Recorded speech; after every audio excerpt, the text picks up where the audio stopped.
וואו, וואו, וואו, איזו התרגשות! סחנצ'ו, מה העניינים? בוקר טוב, מה קורה?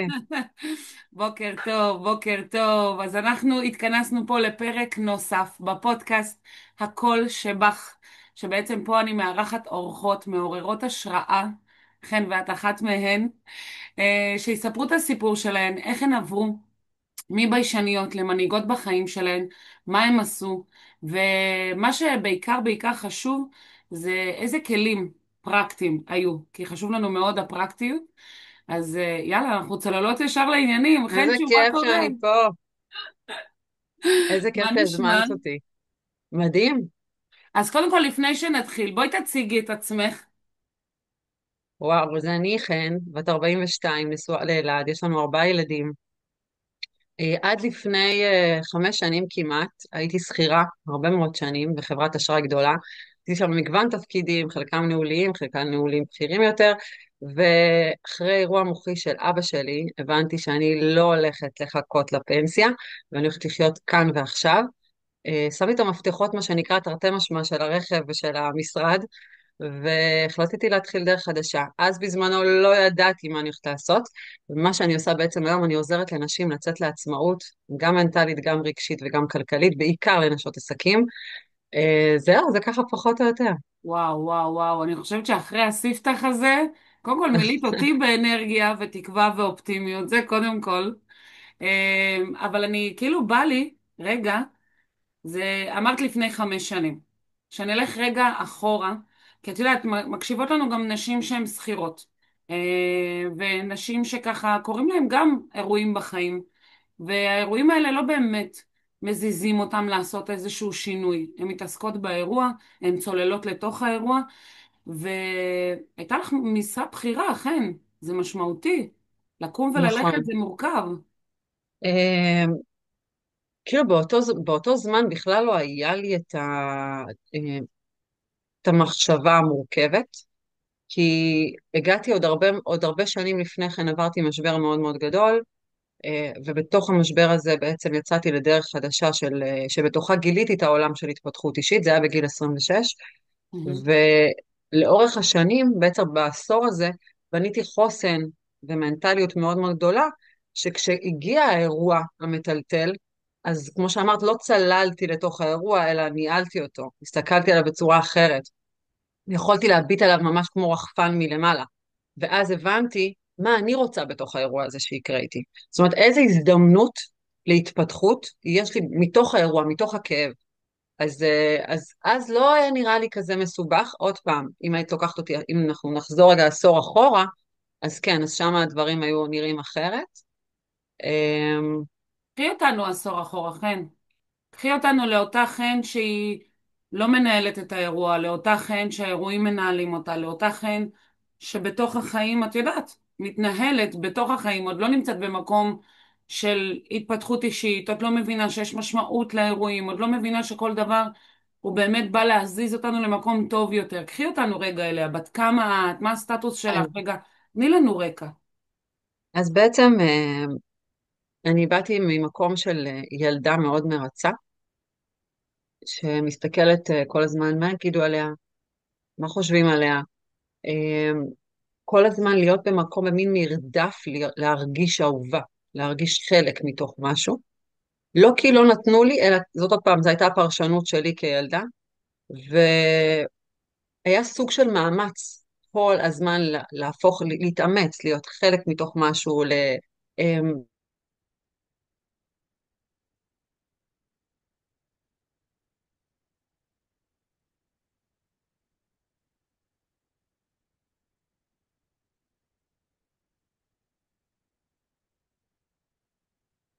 שהיה בה גם אלימות פיזית, גם אלימות מילולית, בעיקר אלימות נפשית, גם כלכלית וגם מינית, בתוך אותה מערכת יחסים. זה היה מאוד מאוד אינטנסיבי, על איזה גיל אנחנו מדברים, חן? ובגיל 24 בעצם, הייתי ילדה בת 24, מאוד זאת אומרת, מבוהלת, מאוד אני מפוחדת עוצרת מהאירוע. אותך רגע, כי כאילו חשוב רגע להבין, כן? כשאת גדלה כילדה שמרצה, שילדה שרוצה שיאהבו אותה, שילדה שעושה הכל כדי שיראו אותה באמת, אז היא טרף קל. זאת אומרת, את כאילו מלכתחילה את כבר מזמנת לעצמך איזושהי זוגיות, נכון? שהיא פחות טובה. אה, בעיקר, אני חושבת שבעיקר, היום אני יודעת להסתכל אחורה ולהגיד שבעיקר זה שיש איזה סוג של מניעה מנטלית מהפחד שיזלזלו בי, שיאשימו אותי, לא להיות אהובה. אז בעצם מזה נובע, הבסיס של זה, הפנימי, הוא נובע בגלל שאני זלזלתי בעצמי, לא אהבתי את עצמי, לא ראיתי את עצמי. ואז בעצם המראה זה שלא ראו אותי, לא אהבו אותי וזלזלו בי. כי כשאני לא מזלזלת בעצמי, אז גם הצד השני לא יכול לזלזל בי, מראש. עכשיו, המערכת היחסים הזאת, היא הייתה ממש, היום עוד פעם אני יודעת להגיד, אז לא ידעתי להגיד את זה, אז הייתי קורבן של הנסיבות האלה, אבל אז מבחינתי, מה שראיתי, היום, אם מסתכלת אחורה, זה את אותו התנהגות בדיוק כלפי עצמי, מבפנים. איך השיח הפנימי שלי, איך שהייתי מדברת על עצמי ואל עצמי, איך שהייתי מתנהגת, הייתי אוכלת פירורים, אותי פירורים. פירורים של יחס, זה היה נראה לי, וואו, מישהו ראה אותי. פירורים של מחמאה, זה היה כאילו... עכשיו, בגלל זה אמרתי, זה טרף קל. זה טרף קל לגברים שמגיעים עם, עם נרקיסיזם ומזוכיזם ומקום של אובר התבוננות פנימית, אגו מאוד גדול. אז כשמגיעה ילדה כזאת, אני באמת חושבת שהייתי אז ילדה, כמה שגיל 24 יש נשים שבאו יגידו, מה, אני כבר אימא בגיל 24. אני הרגשתי שמה מאוד בוגרת אולי באישיות, אבל זה היה נפש של ילדה. לא ידעתי לראות את זה, לא ידעתי לזהות את זה, לא ידעתי להכיל את זה, וכבר כשהתחלתי לזהות את זה הייתי עמוק בפנים, בטלטלה של חוסר יכולת לצאת החוצה. ו... והאמת היא שבסוף, בשורה התחתונה, כדי לצאת משם הייתי צריכה לקום ולברוח. אי אפשר היה לצאת כאילו מערכת יחסים רגיל, זה היה ממש פסע מרצח, ממש כאילו זה לא אמרה, זה באמת כאילו ככה, ו... וזהו, ופשוט באותו רגע שקמתי, והיה רגע, זה היה מומנט, זה היה רגע מאוד קשה, שקמתי והייתי צריכה לקום, באותו רגע היה חלון הזדמנויות ממש ממש קטן לקום ולברוח, ובתוך החלון הזדמנויות האלה אני זוכרת את עצמי רצה, רצה, רצה, נכנסת לרכבת, בלי כסף, בלי כלום, אחותי ככה, אני איך שאני, אין, לא היה עליי כלום, הכל היה בשליטה מלאה שלו, לא היה עליי כסף, לא היה עליי שום דבר. הגעתי לתחנה, תפסתי את החיילת הראשונה שראיתי שם, פשוט תפסתי אותה ככה בכתפיים, אמרתי לה, את שומעת, אני חייבת לעלות לרכבת הזאת, את חייבת לעלות אותי, זה חיים ומוות. היא חשבה שאני משוגעת, היא דחפה אותי אחורה, כאילו, מה את עושה? ואני אומרת לה, בבקשה, בבקשה, אני אחזיר לך את הכסף, תעלי אותי לרכבת. וזהו, והיא שילמה עליי כרטיס, עליתי לרכבת, ולאורך כל הדרך היה את הים, ואני זוכרת שהסתכלתי שם, אמרתי, כשאת תהיי, זה היה משפט דרך אגב, אני הולכת איתו שנים עם המשפט מאז, כשאת תהיי הכל יהיה. מעכשיו את דואגת רק לעצמך. מהר מאוד הבנתי שאני חייבת את הטיפול, אני חייבת את העזרה, ואני חייבת לשים את עצמי בפרונט. אם אני רוצה לעבור, להיות מישהי אחרת, לצאת למערכות יחסים אחרות, להרגיש ראויה, אז לא ידעתי להגיד את זה ככה, אבל ידעתי שאני חייבת לטפל בעצמי, לשים את עצמי בפרונט. וזה בעצם מה שהיה בשנתיים הראשונות.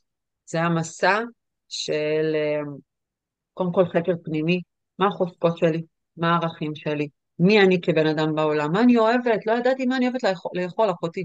הייתי תלויה במה אחרים אוכלים, מה אחרים רוצים לאכול, איזה סרט את רוצה ללכת, איזה מסעדה בא לך, מה את אוהבת, מה הסגנון לבוש שהולך כרגע, לא היה לי say. ופה כאילו ממש בניתי התחלתי לבנות. וואו, תקשיבי, חן, קודם כל, זה מטורף בעיניי, כאילו, כל הזמן שדיברת, אני כאילו, קודם כל צמרמורת, ושתיים, אני כאילו דמיינתי את אותה ילדה באמת בת 24, שכל מה שהיא רוצה זה שיאהבו אותה. ו... ואמרת פה דברים מורכבים, הנחת פה על השולחן דברים לא פשוטים. בעצם חווית התעללות במלא דרכים, ו... נכון, והגעת בעצם לאיזשהו מצב שכאילו יש חן, יש בן אדם שקוראים לו חן, אבל בעצם אין אותו, כי, כי לקחו לה את הכל, כאילו בגדול. אמרת שזה גם התעללות נפשית וגם פיזית וגם מינית וגם כלכלית, כאילו, אני אומרת, בסוף זה הרגיש לי שכאילו היית דמות בעולם, אבל מישהו אחר שלט בדמות הזאת. ודבר נכון, נוסף שאת אמרת, שזה דבר שהוא סופר חשוב בעיניי, שאת אמרת, היום בדיעבד אני מבינה שכאילו אני לא פוטרת אותו מהאחריות של מה שהוא עשה, אבל אני גם, ככן, לוקחת אחריות שבכלל אפשרתי לכל האירוע הזה לקרות. שבכלל נכון. אפשרתי למערכת היחסים הזאת. לקחת אחריות על המקום הזה, נכון לגמרי. אני אגיד כמה דברים. קודם כל ריגשת אותי שבחרת דווקא את המילה לקחו לך את הכל, כי יש סיפור שלם סביב הכל. בעצם כמה ימים לפני זה נעלם לי הכל. ממש נעלם לי הכל, לא יכולתי לדבר יותר. זה פוסט-טראומה, זה כאילו, זה חלק, אחר כך ידעתי לחקור את זה והבנתי שזה באמת חלק מתסמינים של פוסט-טראומה, ובראש יש קול, אבל פיזית הוא לא יוצא. והיה איזה אירוע מאוד מאוד קשה באותו הלילה, ואני אמרתי, ועשיתי הסכם עם אלוהים. הגיע אליי באותו בוקר, הלכתי כמו סוג של גופה כזאת, את יודעת, פנים נפולות, רזק, כאילו, אבודה, עיניים חלולות, כאילו, אין מבט, כאילו, של בן אדם שעומד מולך, ופגשה אותי מישהי שאני לא מכירה, ושמה לי בפתק מאחורה בכיס, עם מספר טלפון. והיא אמרה לי, היא תעזור לך. עכשיו, אותה בחורה, ראיתי אותה כמה פעמים עוברת שם במקום הזה, באזור איפה שעבדתי, אבל לא הכרתי אותה אישית, וראיתי אותה מכניסה את הפתק ולא הבנתי את האירוע, ואני פחדתי שהוא בוחן אותי. אמרתי, בטח הוא שלח אותה לשים לי כדי לראות אם אני רוצה לברוח או משהו כזה. ושמתי את הפתק במגירה בחדר בבית, ובאותו ערב היה את האירוע הזה, ואז אני מסתכלת ועשיתי הסכם עם אלוהים. ואמרתי לו, אם אתה מחזיר לי את הכל, אני מתקשרת למספר טלפון הזה. ובאמת, כאילו, באותו בוקר חזר, בבוקר למחרת קמתי, התעוררתי, חזר הכל, הרמתי טלפון, ומשם היא זאת שהוציאה אותי מתוך כאילו, היא זאת שהעירה אותי. היא גם אחר כך הייתה בדיעבד הבן אדם היחיד ששמע מגוף ראשון בזמן אמת, והיא הייתה העדה המרכזית במשפט שהיה כמה שנים אחרי זה, אבל הכוונה היא שהיא זאת שאמרה לי בפרצוף, הסתכלה לי בעיניים ואמרה לי, את ככה מרצח. זה או שהוא רוצח אותך כי את אומרת לו שאת רוצה לעזוב, זה או שהוא רוצח אותך כי הוא רוצח אותך. את חייבת לקום ולברוח. אז היא זאת שהיא כאילו עשתה לי את הטלטלה, וזה בזכות הכל. כי כשהכל נעלם, את יודעת, זה מזעזע, את כאילו לא מצליחה לדבר. הגוף, את לא מבינה מה קורה. אז זה תגידי, לגמרי ואיפה לקחו לי את הכל. הסביבה? איפה הסביבה שלך? קודם כל, אני חייבת להגיד שאני באה מבית מאוד מאוד אוהב, מאוד תומך, מאוד מעורב, ובגלל האירוע שהייתי חיה בתוכו, ובגלל העבודה הפסיכולוגית והנפשית שנעשתה שם, והפחדים שהוכנסו, אני הרחקתי. עכשיו, הם נלחמו עליי. איפה את? ולמה את לא עונה? ואיפה את גרה? וכלום, לא, פשוט נעלמתי. כי ידעתי שאני מסכנת אותם, לפחות ככה. אז הוא סיפר לי שאם אני אספר, אם אני אדבר, זאת אומרת, האנשים האלה, הדבר הראשון שהם עושים, הם מפרידים אותך מהסביבה שלך. הם מבודדים אותך מהסביבה. זה אחד האסטרטגיות הראשונות, בעצם לבודד אותך קודם כל, סביבתית. אני כאילו חושבת אמנם אנחנו מדברים פה מביישנות למנהיגות, אבל אני חושבת זה כאילו זה מעבר מביישנות למנהיגות, זה ממקום של מישהי שמרצה, ממקום של מישהי שמרגישה שהיא לא אהובה, שנקלעת, אני כאילו ממש רואה את זה כלהיקלע לתוך מערכת יחסים שהיא לא בריאה, ואני כאילו רוצה שכל מי שמקשיבה לנו באמת באמת, כאילו שתשמע בין השורות גם את הרמזים שאת אומרת, או את הסימנים האדומים שאת אומרת, או את כל הנקודות שבהן חשוב לשים לב, כי אני חושבת, אה, ככה מכמה סיפורים של מקרי רצח שהגיעו לחדשות, שבאמת הבנות האלה לא שמו לב לנקודות האדומות, או לא היו להם באמת את הכלים לצאת, או... ואנחנו זה לא... לא שלא שמים לב לנורות. אני לפחות יכולה להגיד שאני ראיתי את הנורות בצורה מאוד בוהקת. לא היה לי את הכלים, את היכולת ואת הכוחות הנפשיים והמנטליים כדי להתרומם משם, כדי לצאת ולבצע את היציאה הזאת בכלל. זה ממש לא כי לא ראיתי את זה. גם זאת שאלו אומרת, אותי את זה ידעת. כחלק בטח, רואים את זה מהר מאוד. להפך, בגלל שראיתי אותם כל כך בוהק, זה הפחיד אותי עוד יותר. עוד יותר זה הפחיד אותי, כי ראיתי את הדמות האמיתית, וואו. שאת ובעצם מה הולכת לישון שהיית... איתה בלילה. כאילו, הטלפון, זה עצם זה שאם היא לא הייתה נותנת לך את הטלפון, אני מאמינה מאוד בכלל, אני מאמינה שכל מה שצריך לקרות קורה לנו מאוד מדויק. דרך אגב, אפרופו בהקשר למשפט הזה, הדבר הראשון שעשיתי זה לעשות איתו טקס עם עצמי, כן? טקס סליחה ושחרור, ולהגיד לו תודה. ועוד לפני שידעתי מה יקרה איתי בחיים, אמרתי שאני מודה לך שבזכות כל מה שהעברת אותי, אני הופכת להיות אישה כמו שאני. לא ידעתי אפילו איזה אישה אני אהפוך להיות, פשוט אמרתי את זה, כמו שאני, ובזכותך יגיע אליי בדיוק המערכת היחסים הנכונה, המדויקת, וכאילו ממש עשיתי איתו תודה. טקס כזה, כאילו שחררתי ואמרתי תודה ענקית, והיום אני יכולה להגיד לך שכל מה שראיתי אז באמת קרה, בזכות. היום אני אומרת את זה באמת, ממש בזכות. כל מה שעברתי שם, זה בנה את האישיות, את המנטליות, את הזוגיות שיש לי היום. אני לא הייתי נכנסת לזוגיות כזאת טובה וכזאת חזקה, אה, לולא הדבר הזה, תקשיבי, אבל זה קטע עבורי. מטורף, זה קטע פסיכי להגיד תודה למישהו שפחדת שייקח את חייך. נכון, כי מאיפה בזכות זהו, האומץ? כי עוד פעם, אני מאמינה שכל דבר שקורה לנו בחיים, הגיע רק כדי לחזק בנו את כוחות הנפש, רק כדי להגדיל אותנו, רק כדי לפתח אותנו. בגלל זה אני אומרת שכל אתגר, כל משבר, כל דבר שמגיע לחיינו, הוא הזדמנות אמיתית, עוד פעם, תלוי איך מביטים בה. אבל אם מביטים בה בצורה הזאת, רואים באמת את הגדילה, את הצמיחה, את המתנות שיש בתוך הדבר הזה, ורק שם, רק מתוך זה אפשר לצמוח. קודם כל, זה הבסיס. קודם כל, להתחיל לבדוק מה טוב בזה. תגידי, מה אבל טוב זאת בזה שזה אומרת קרה. חן של היום או חן של אז? אז עשיתי את זה בלי מודעות, את הטקס הזה, ממש ככה, בלי מודעות. זה היה יותר בשביל שהנפש שלי תהיה בריאה. אני כאילו הרגשתי שאני משתגעת.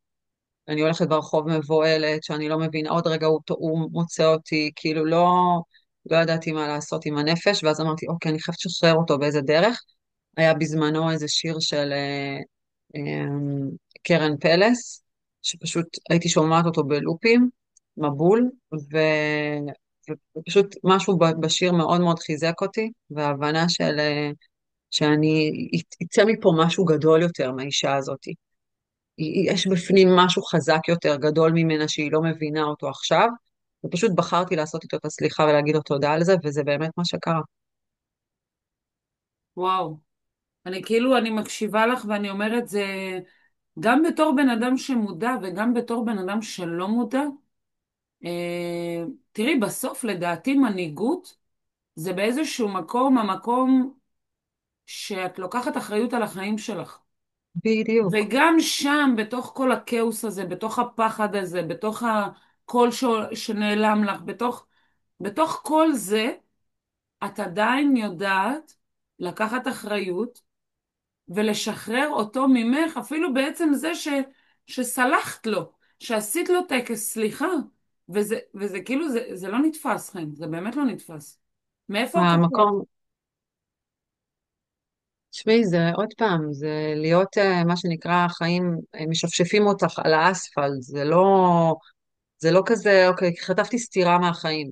זה שפשוף חזק על האספלט, שהאספלט חם, רותח מהשמש, ומלא דם יורד. זה כזה, זה שפשוף רציני. ובתוך השפשוף הזה יש שתי בחירות.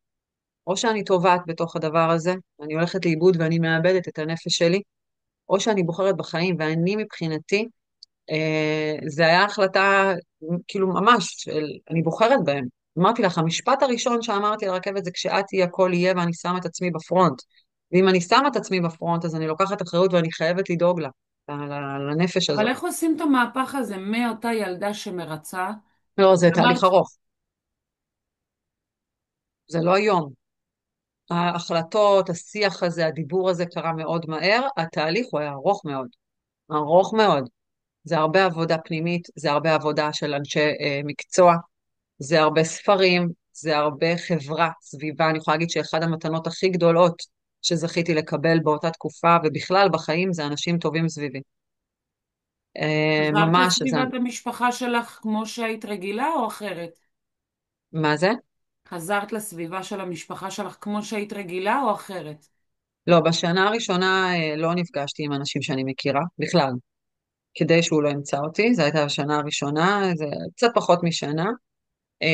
ממש כאילו הייתי צריכה להיטמע בחברה חדשה לחלוטין, להיעלם, במקום שאף אחד כאילו לא יודע מי אני, לא יודע כלום על העבר שלי. זה היה כזה. ואז בשנה הזאת הכרתי באמת אנשים, מהרגע הראשון, מהיום הראשון בעצם הגיעו אל החיים שלי אנשים מדהימים שהצליחו להראות לי מי אני באמת, ממש ככה. זה היה חבורה של אנשים שהכניסו אותי לחיים בתל אביב, לחיים של מלא שמחה, אור. היה לי שותף גיי, בחור מדהים, שעד היום הוא החבר הכי טוב שלי, שהוא בעצם מהר מאוד נתן לי שתי סטירות על החיים בקטע טוב, שתתעוררי על החיים שלך, תראי איזה יפה, תראי איזה מהממת, תראי איזה מדהימה, ובואי נכבוש את העולם ביחד. וזה מה שעשינו בשמונה חודשים הראשונים. וכזה הוא סוג של ריפא לי לאט לאט את הערך העצמי ואת הנפש.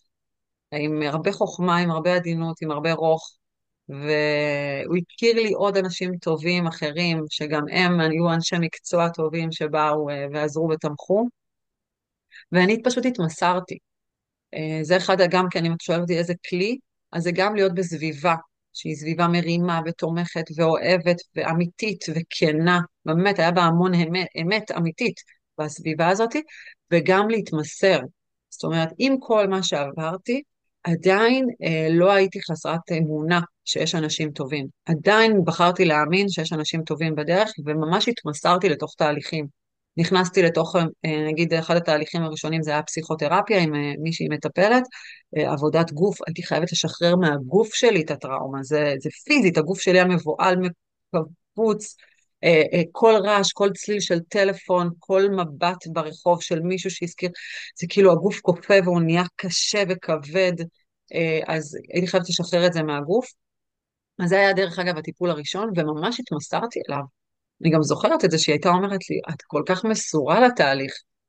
אז זה גם כן אחד הכלים, כאילו גם לבוא, אם אתה כבר עושה תהליך, כנסי אליו, צללי לתוך התהליך, תתמסרי אליו, את יודעת, תאמיני בו.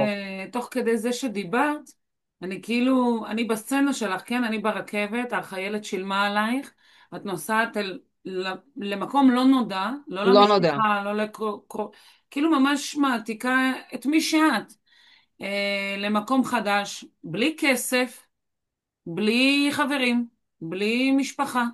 ילדה בת 26 כבר הגענו, וכאילו לא, אני הייתי אז אומרת, יותר צעירה, הייתי בת 24 וחצי, 24 25. וחצי, וכאילו אני אומרת, ואת מדברת, והחיוך עולה על הפנים שלך, והחבר, והשותף, וכאילו אני אומרת, רגע, רגע, אבל אני עדיין שם. אני אומרת, שנייה, אני עכשיו כל הגוף שלי רועד, רק מזה שהצלחתי לברוח. איך באמת, אני בכלל, את אומרת, להתמסר לתהליך, איך בכלל אני רואה אופק, איך אני בכלל הופכת מאותה ילדה בחרתי, מרצה זו הייתה בחירה. קודם כל, באותו רגע, הדבר הראשון שעשיתי זה היה להתקשר למשפחה. באמת, זה הדבר הראשון, לספר, קודם כל מה קרה, כמובן שהם חיזקו לגמרי ואמרו כאילו תהיי איפה שלא תהיי, אנחנו נשלח לשם את הכסף, אנחנו כאילו נעשה את זה בדרך שלא נצטרך להגיע. הם אחר כך ספגו דרך אגב את כל הריקושטים, הם ספגו כי כאילו הם היו פה פיזית מולו. אני כבר כאילו הייתי במקום אחר, ואז בעצם אה, כאילו המקום הזה של להיות ממש בהחלטה, זו הייתה החלטה ברורה, אני ממש זוכרת אותה, זו הייתה ממש החלטה של אני הולכת לרפא את החיים שלי, אני הולכת לתקן את כל מה שהיה, אני הולכת להרוויח, כי זו הייתה החלטה, וברגע שיש החלטה, והיא הייתה מאוד מאוד ברורה וחד משמעית, זה היה סימן קריאה מרקר צהוב זוהר, לא הסכמתי לוותר על החיים, אני ראיתי אותם הולכים, אני לא רציתי לראות אותם הולכים, זאת אומרת, אני הייתי במצב שראיתי אותם הולכים, אז עכשיו יש בחירה. את עכשיו לוקחת אותם לסוף? את מתפלפת עכשיו ומשתגעת, או את בונה, מרפאה, מצמיחה, מגדילה את זה מחדש? זאת אומרת, על לראות את הסוף מול העיניים שלך, אפשר לך או גרם לך לקבל החלטה שזהו, זה כרטיס לכיוון אחד. את הולכת לקחת ממש את הידיים שלך בשתי ידיים, את החיים שלך, סליחה, את החיים שלך בשתי כן, ידיים. כן, ממש ככה. ואז בעצם מתחילים להגיע, אני קוראת לזה שליחים של אלוהים. שליחים לגמרי.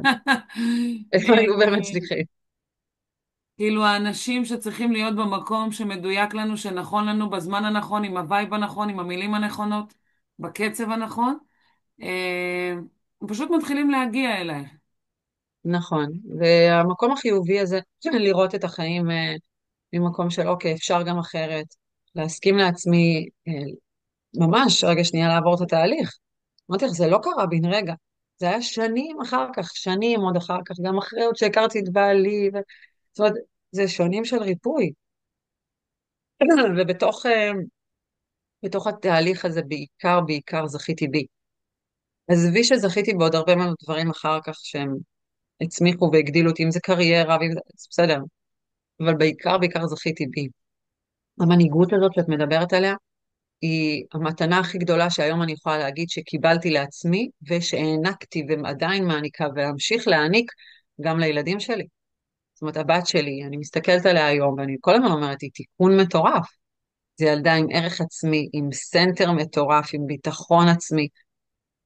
היא גדלה בבית לאימא ששברה את העברה הבין-דורית הזאת, שברה את החלק הזה של האישה הזאת שמרצה, שהיא כנועה, שהיא מבוהלת, שהיא מפוחדת, שהיא לא יודעת מי היא, שהיא אבודה בעולם, שאין לה say.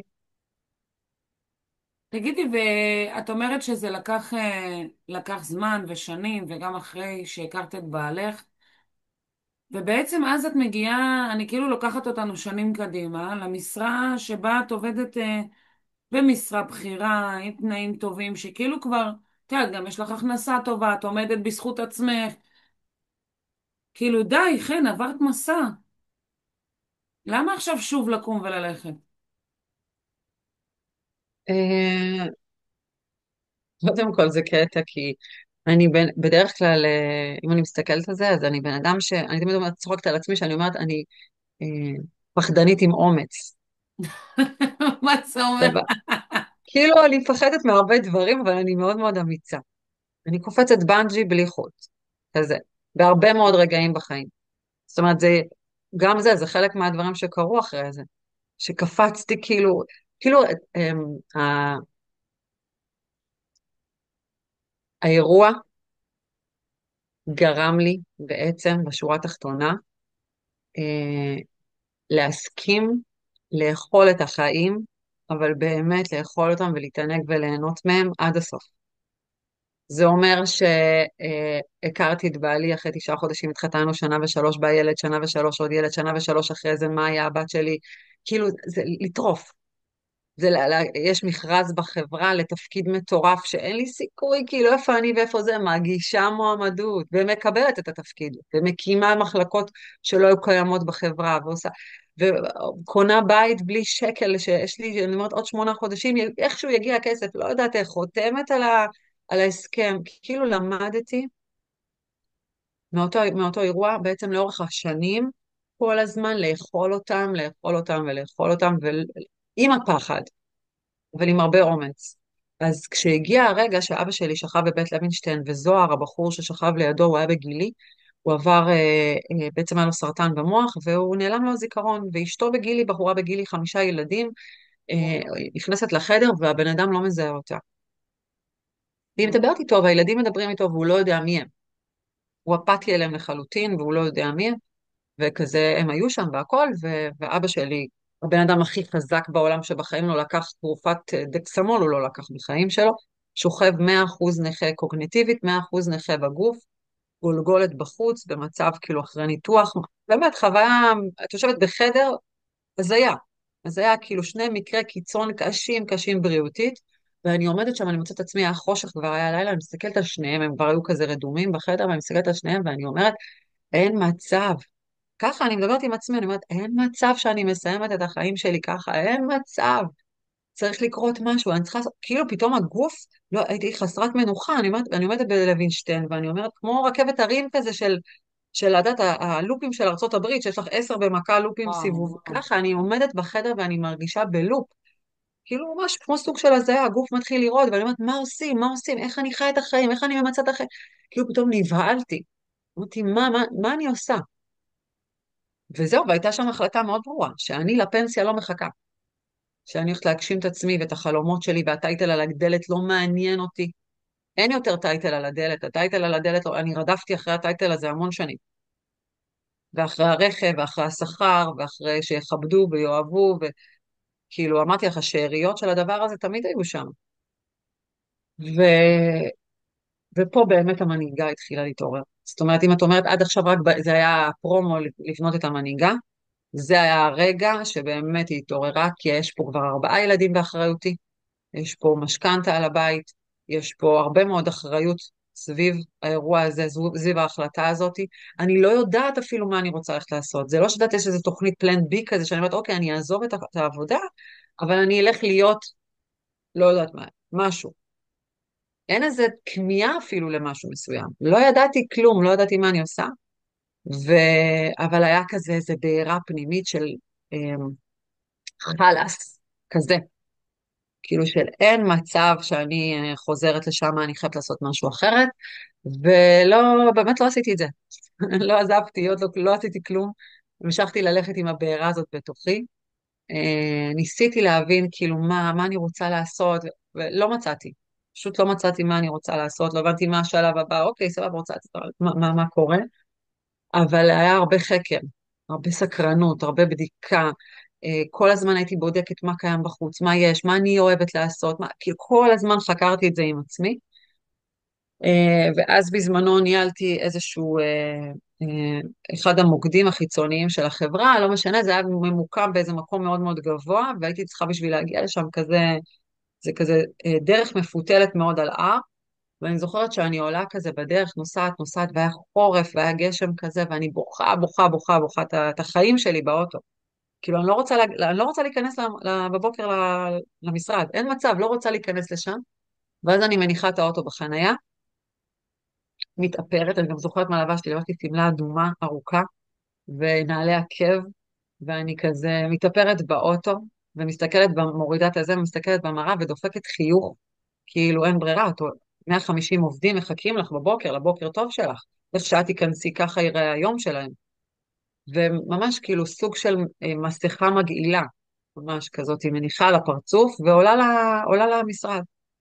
ומחייכת ובוקר טוב, וכולם, וכזה, המשרד שלי תמיד היה פתוח, כולם היו נכנסים יוצאים, זה היה כזה מאוד, מאוד כזה אישי, ואני זוכרת את הבוקר הזה, סגרתי את הדלת. פשוט סגרתי את הדלת, וזה בחיים לא קורה. סגרתי את הדלת ואני יושבת עם עצמי הרגשתי כמו סוג של אריה בתוך כלוב כזה, כמו, אה, מה עושים? תנועה. כן, לא יודעת מה אני עושה עם עצמי. ואז נזכרתי ברגע הזה בבית לוינשטיין. כאילו זה היה כזה, טאק, כזה שנזכרתי, שהבטחתי לעצמי שכשאני לא יהיה לי טוב, אני אקום וילך, ושאני אחיה את החיים, ואני לא מחכה לפנסיה, ופתאום טאק כזה, זה כמו איזה סרט נע, רץ לי בראש. וזה היה בכלל בתפן, בצפון, והחברה נמצאת בגבעתיים, ופשוט נסעתי. ואמרתי להם שאני עוזבת. הם חשבו שהשתגעתי, כאילו, הם היו בטוחים שמשהו, כאילו, מה קרה? זה גם היה תחילת הקורונה, אף אחד לא ידע מה הולך לקרות, אף אחד לא היה לו ביטחון מה הולך לקרות, אבל אני ראיתי בזה הזדמנות. כאילו, אמרתי, אוקיי, קורונה, אני לא יודעת לאן העולם הולך, זה הזמן שלי, ופשוט עזבתי. לא ידעתי גם אז עדיין מה אני הולכת לעשות, זה היה ממש גם זה היה מסע בפני עצמו, ככה להתחיל לזהות, לחבר את הנקודות של כל החיים, לראות איזה אישה אני הייתי, מה עברתי בדרך, מה אני יכולה לתת הלאה לנשים. אני ידעתי מראש שזה יהיה נשים תמיד, גם בתפקידים שלי בחברה כשכירה, תמיד היה סביבי צוות נשי, תמיד הייתי מגייסת עובדות נשים. אה, וזהו, ואז כשחיברתי את הנקודות זה היה ברור. זה ממש היה ברור. כאילו, הלכתי ללמוד אימון. זה כזה היה הכל, אני מאמנת, נולדתי מאמנת. יש לי הוויה של מאמנת. אז זה כזה וואו. היה ברור. כאילו, תוך כדי זה שדיברת, אני חושבת שאחד הדברים שעלו לי, כי את אמרת, עכשיו המנהיגה באמת התעוררה שם בבית לוינשטיין, אני חושבת כאילו זה לא שמנהיגות יש לה שלבים. זה כמו נכון. שיש לנו, כאילו, את יודעת, אנחנו שתינו עם 4 ילדים, כן? הילד נולד, הוא לא יודע שום דבר וכלום, ואז הוא מתחיל קצת להתהפך מצד לצד, ואז הוא מתחיל קצת לסחול, ואז הוא מתחיל קצת ללכת, ואז הוא מתחיל לרוץ. כאילו, השלבים האלה, ההדרגתיים, אני מאוד מאוד מאמינה בהם. אני חושבת שאנחנו כל הזמן מתפתחים ומשתנים ומתפתחים ומשתנים, ועצם זה שיצאת ממערכת יחסים רעילה, לא טובה, ובנית לעצמך חיים חדשים, זה אירוע בפני עצמו. מה נכון, שנקרא, זה כרטיסים לסרט אחד. וברגע שעשית את זה, וכבר פתחת חיים, ובנית חיים, והקמת משפחה, ויש לך משרה, את כאילו, יש בך גם איזשהו משהו, שקודם כל לי נותן תחושת ביטחון, ורוגע כזה, וסנטר. זה גם עובר דרך, כאילו, כאילו, כשאת מדברת. כשאת מדברת, הסנטר הזה עובר, ואני גם אומרת לך, אני חושבת, לא מעט פעמים שאת מין דמות כזאת עגולה, שיש בך מצד אחד את הסנטר הזה, אבל את גם יודעת, ואת כל הזמן אומרת לי, תתארי את העגולה, ואני עדיין לא יודעת לתאר לך את זה. נכון. אמ, וכאילו, ואז את מגיעה לאיזשהו שלב בחיים, שבו המנהיגות שלך דורשת ממך לעלות שלב. לגמרי, לעלות כן. ל-level up, לא רק שלי ולא של הבית שלי, אלא לקחת איתי עוד אנשים בדרך. זאת, בגלל זה אמרתי, המנהיגות הזאת התעוררה, כאילו, את אומרת, עלתה ל-level up, אז בעצם השלב הזה של המנהיגות זה כבר לא רק מה שנקרא להנהיג את ביתי, כי מבחינתי העובדות שלי וכל הבנות שהיו, כל האנשים שהיו סביבי לאורך השנים, זה היה, הרגשתי אני גם זוכרת את זה, שאמרתי את זה לאחת החברות שלי אז, אמרתי לה, זה מעט עבורי, אני רוצה יותר. אני רוצה יותר. היה קבוצה, בתפקיד האחרון הייתה קבוצה של נשים, המיקום איפה שישב המוקד הזה אז, זה היה בתוך אזור כזה של מלא כפרים ערביים, צ'רקסים, כל מיני כאלה, ואני זוכרת שכל המנהלים אמרו, מה את עושה? למה את עושה גיוס צריכים שידברו שפה עברית? אמרתי, אני אלמד אותם, הכל. אבל אני אעזור להם ואני אוציא כאילו ממש מאיפה שהן נמצאות ואני אתן להם את הביטחון ואת הערך, ותקשיבי מה שקרה שם בשנה ומשהו, זה היה מטורף. לא האמינו כאילו מהחברה עצמה, אני לא באה מהתחום של שירות בכלל, אני באה מהתחום של פיתוח, ופתאום לעשות תפקיד כזה שאין לי שום ידע לפניו, לבנות אין לי שום ידע, לבנות הכל מאפס, מערך מאפס, ולהגיע להיות כזה מוקד מצליח, זה היה חתיכת הצלחה, ואני חושבת שההצלחה לא הייתה בגלל איזה יכולות על שלי, זה בגלל שבאו לשם נשים שבאמת ראו אותם וקיבלו הזדמנות. אבל אני כן אחדד, את בעצם, מה שאני קראתי לו לעלות מדרגה במנהיגות שלך, את בעצם אמרת שהשלב הראשון בחיים שלך זה היה לפתח מנהיגות אישית. נכון. שאת בעצם אומרת, אוקיי, אלה החיים שלי, אני בוחרת לקחת אחריות, אני בוחרת להנהיג אותם, אני בוחרת אני להיות בטוב, אני בוחרת אני מה עושה לי טוב. והשלב הבא שבעצם את אומרת, זה שאוקיי, אני הבנתי מה זה מנהיגות, אני יודעת מה המחירים שאני משלמת, ואני יכולה ללמד עוד נשים לשים את עצמן במרכז, להנהיג את החיים שלהן, להיות משמעותיות, להיות חשובות. וכאילו, את יודעת, בא לי לשאול אותך, בגדול בגדול זה נראה מאוד כאילו לוי דווי כזה, חן החליטה, חן הלכה, חן התמסרה וזה קרה. מה המחירים באמת ששילמת? אני לא מדברת על המחיר הכלכלי, זה, כן? שכל הטיפולים האלה זה משכנתה לא, לא, כשלעצמה. לא, לא, זה החלק הכי, אני באמת אומרת, תמיד החלק הכלכלי זה המחיר הפחות כן. פחות נורא, כביכול. מה זה תיבת המחירים פנדורה. ששילמת בדרך? קודם כל זה תיבת פנדורה. הדבר הראשון זה שאת שמים לך ואת שמה, וצף פתאום on the face, כל החרא מתוכך. כל החרא צף למעלה, ואת צריכה להתמודד איתו פתאום, ולנקות אותו, ולגעת בו בידיים רגע, להתעסק איתו. אז זה המחיר הראשון, שהכל פתאום צף, המודעות עולה. פתאום יש מודעות מאוד מאוד גדולה, לפני השינוי תמיד יש את המודעות, ואת פתאום רואה בפרצוף, מסתכלת בעיניים, ואת שומעת את המילה מרצה, אני לא ידעתי בכלל שהיא קיימת. או למשל, להבין שיש בי פחד מאוד גדול, וצריבה רגשית, שמפעילה אותי ממקום של זלזול ואשמה. ואז פתאום אני מבינה למה אני מופעלת כשאת מדברת אליי בצורה כזאת, או כשמישהו אומר משהו כזה. זאת את אומרת, יודעת, חבר המודעות שלי, זה המחיר הראשון. חבר ללימודי האימון כשאני למדתי, ושנינו גם ככה הלכנו מלא בעולמות ההתפתחות האישית, כאילו המון שנים, ותמיד הייתה לנו את הבדיחה הפנימית הזאת. הוא אומר לי, נינה, אני מה זה מקנא בהם? אמרתי לו, מה? הוא אומר, בכל אלה שלא מודעים, אני מקנא בהם, זה נכון. באסה להיות במודעות. כי עכשיו את חייבת לקחת אחריות, את כבר לא יכולה להגיד, זה הם וזה הם, כאילו אי אפשר להתלונן ולהאשים יותר. וכל שיחה שלנו, אני זוכרת, כאילו, אנחנו כל הזמן היינו צוחקים, איזה באסה, יא אללה, זה כאילו מודעות, זה קטע, זה באמת, זה כרטיס לכיוון זה אחד. מתנה, זה ברכה וקללה באותו הנשימה. בדיוק, כן, זה כאילו once קיבלת את זה, זהו, זה כאילו אי אפשר לגמרי. להתעלם מהאירוע. זה תגידי, כאילו, זה בעצם מה המחיר המחיר הכי הראשון. כבד? המחיר השני זה כל הנושא הזה, המקום החברתי, שמה? סביבתי, שכל פעם שאני עולה, ואני כל הזמן עולה, אני כל הזמן מתפתחת, אז אני מרחיקה אנשים שכבר לא עומדים בסטנדרטים, שכבר לא משרתים את האדם שאני, אז זה המחיר השני. המחיר השלישי זה הנושא הזה של הערך העצמי. כשאת יוצאת למסעות כאלה, לא משנה איזה מסע, את יוצאת באומץ אליו, את צריכה להבין שיש שם מכות בכנף לערך העצמי, כי יש נחיתות, לא תמיד זה הולך, זה לא תמיד עובד ישר, זה לא תמיד כזה מוצלח. יש הרבה פגיעות בדרך, הרבה דברים שלא הולכים, הרבה דברים שלא עובדים, וכשם את אומרת, אוקיי, כבר הייתי במקום, בתפקיד שכבר הצלחתי, כבר הוכחתי לעצמי שאני יכולה. מה עכשיו ההרפתקה הזאת שאת מנסה, מנסה וצרצרים, לא עובד, לא עובד, לא עובד, לא קורה, אין פתאום את הכסף, פתאום את לא מצליחה לעשות כמו שצריך. זה מכה כל הזמן לערך העצמי, ואז את צריכה להחזיר את עצמך לסנטר ולדעת, אוקיי, זה זמני, זה רגעי, מה כן, מה טוב בזה, זה עוד פעם, הרבה מודעות, כאילו אז יש זה כאן, כל הזמן, את אומרת, זה כאילו כל הזמן עבודה מקבילה כזאת. מצד אחד זה עבודה על ההתפתחות, על המודעות, על להרים דברים למעלה, להתמודד איתם, ומצד שני גם להבין שעצם העבודה עליהם לא פותרת אותם.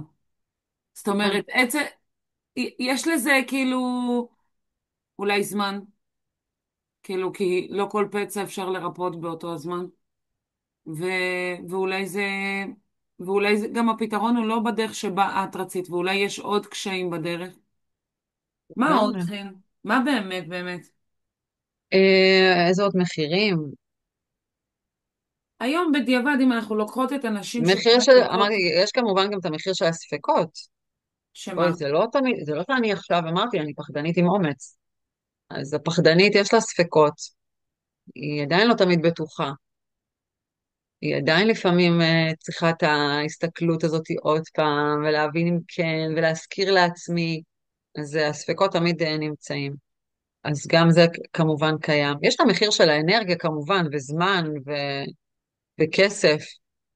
יש הרבה מאוד מחירים בדרך. שאלה על מה את שואלת ספציפית, איזה מחיר ספציפי, כי נגיד לעזוב את העבודה, היה לזה את המחירים הכלכליים, היה לזה את המחירים הסביבתיים, זה לשמוע את האנשים הכי קרובים אליי אומרים לי, מה את נורמלית, מה את עושה, תביאי את הילדים שלך להיות בלי אוכל, וכאילו מילים קשות שהסביבה מנסה להחזיר אותך, בואי אל תצאי מהעדר, שערי איתנו נעים פה. כן. אז יש את אני אגיד המחירים לך גם האלה. למה אני מתכוונת. אני כאילו, ככה באמת, אנחנו לקראת סיום, ואני רוצה שכל מי שמאזינה באמת תיקח את הדברים, את מה שיאפשר לה להפוך למנהיגה שהיא רוצה להיות בחלק הזה של החיים. כי אצלך בחיים זה ממש כרטיסים לסרטים שונים, זה כל פעם סרט מאירוע אחר, וזה כאילו, וזה כלים אחרים. אז כאילו בא לי שתלכי ככה על הציר זמן שלך, על מה שדיברנו, ותבחרי שניים שהם למי שנמצאת על הגדר, למי שלא מאמינה בעצמה, למי שחושבת שהיא בחיים לא, לאחרות כן, ולה בחיים לא. שני כלים שלדעתך זה ספתח, יהיו לזה מחירים, אבל זה ספתח שיעזור לה באמת להפוך להיות המנהיגה שהיא רוצה להיות. הדבר הראשון זה בחירה והחלטה. קודם כל תבחרי, תחליטי. זה החלק הראשון, זאת אומרת, לא משנה מה, אם זה את רוצה לצאת ממערכת יחסים, אם את רוצה להחליט לעזוב את המקום עבודה, אם את רוצה לעשות עוד ילד, את רוצה לטוס לחו"ל, לעשות רילוקיישן, לא משנה מה, קודם כל זה לבחור. ממש להיות בבחירה, בהחלטה, זה מה אני רוצה. ושהיא תהיה מאוד מאוד בהירה. זאת אומרת, תביני בדיוק באמת מה את רוצה. עכשיו, זה החלק הראשון רק. החלק השני זה לפעול. זאת אומרת, תוך כדי הפחד, ממש להיכנס בתוך הפחד ולפעול. עכשיו, לא לפעול כדי לנצח, אלא לפעול כדי לפעול. זה נשמע קצת טיפשי כזה, מה, אבל למה לפעול כדי לפעול? אבל עצם זה שאני מתחילה לפעול, שם אני מכירה את עצמי יותר. שם אני מגלה את החוזקות שלי, את היכולות שלי, את אפילו פידבקים מבחוץ, שכשאת פועלת אז את מתחילה להבין לאיזה אזור אני הולכת, את מתחילה לקבל גם את הפידבקים מהסביבה. אז הדבר הראשון זה בחירה והחלטה, הדבר השני פשוט צאי לדרך. תתחילי לפעול בדברים קטנים, גם פה, את יודעת, ברחתי, עליתי על רכבת. זו הייתה החלטה ראשונית, אני יוצאת מכאן. אבל אז הייתי צריכה לעשות צעדים. זה היה, אוקיי, אז איפה אני הולכת לישון היום? ואחר כך זה, מה אני עושה, כאילו, איפה אני עובדת עכשיו רק כדי להתחיל ממשהו? ואחר כך זה היה, אוקיי, ולהוריד אגו, מלא מלא, כאילו, הרבה הורדת אגו, זה לא משנה מה הייתי לפני או מה אני הולכת להיות, זה משנה מה עכשיו. זה גם כן, אם אני יכולה לקחת ברשותך עוד אחד, השלישי, ברור, בוא אז נפרגן. אז השלישי יהיה להיות כאן ועכשיו, כל הזמן במיינדפולנס של כאן ועכשיו, עם התבוננות קדימה, כן להסתכל רחוק, כן להבין לאן אני רוצה ללכת, אבל כל הזמן ביום-יום לפעול כאן ועכשיו. לא, לא מתוך רק חלומות גדולים, אלא עם רגליים על הקרקע ולפעול כאן ועכשיו, ולהבין מה אני עכשיו, מה קורה איתי כרגע. יש לי משפט שאני כל הזמן מדברת על זה עם הבנות שאני מלווה, עם נשים שאני מלווה, אני תמיד אומרת, קחי את היד הזאת, תשימי אותה על הלב, ותשאלי את עצמך, ותגידי לעצמך, בהתחשב ב, טה-טה-טה-טה-טה, זה הכי טוב שאני יודעת כרגע, או יכולה כרגע. עכשיו, למה כרגע הזה הוא כל כך חשוב? כי יכול להיות שבעוד יומיים אני אהיה הרבה יותר טובה בזה. יכול להיות שבעוד שבוע אני אהיה אפילו עוד יותר טובה. יכול להיות שעוד חודש אני אשבר. ויכול להיות שעוד שנה אני אהיה מה שנקרא מאסטרית בדבר. לא יודעת, אבל כרגע זה הכי טוב שאני מסוגלת. אז בהתחשב בזה שכל השנים הייתי שכירה, זה הכי טוב שאני יודעת להיות כרגע עצמאית. וכך הלאה, בכל דבר שאני לא עושה. זה כל הזמן זה כאן ועכשיו. זה שלושת הדברים שהם כאילו, אני אומרת, רגע שנייה, הבסיס לכל משבר כזה, לכל יציאה שלי מהאזור הזה של מקום של שינוי, שהייתי צריכה לעבור איזשהו שינוי. וואו, חן, אני הייתי מרותקת, באמת, ממש אבל. אני חיים חושבת שיש לך שלי, סיפור חיים מעורר השראה, וזה עוד קמצוץ רק, אני חושבת שאני אארח נכון. אותך עוד פרק. אני כאילו מרגיש לי שזה לא... ש... שבא אנחנו לי עוד צריכות לעשות ממך, פרק באמת. אבל על הזוגיות הטובה, כי כן, דיברנו על מקומות, יש, גם שם יש מנהיגות, גם שם יש אחריות, כאילו דווקא במקום של איך בניתי זוגיות כזאת מוצלחת, דווקא מתוך המשבר הזה. אז כן, גם אז זה זהו, קורה. הנה, ראו בנות, זו התחייבות שלכם. היא תגיע שוב. יהיה לנו ולא חלק דיברנו ב'. על עסקים בכלל. באמת, תודה, אני מאוד מאוד אוהבת ומעריכה אותך. אני חושבת שנשים יכולות לקבל ממך לא רק השראה, פרקטיות, גם כאילו איזשהו מקום של, של רגע זה אפשרי. את באמת נותנת לראות שזה אפשרי, וזה לא משנה מאיזה מקום, וזה לא משנה מאיזה תחתית, וזה לא משנה מה הייתי, זה משנה לאן אני הולכת, ואני רוצה באמת להודות לך מכל הלב. ובנות, מי תודה, שתיקח את מה שהיא נתנה, להיות כאן ועכשיו, לקבל החלטה, ולהיות בתנועה כל הזמן, תהיו בתנועה, תעשו, תעשו, תעשו, אה, זה מדהים. תודה רבה רבה. תודה עלייך, אהובה שלי. מהמם. אוהבת אותך. תודה רבה. ביי יוש. ביי, ממי.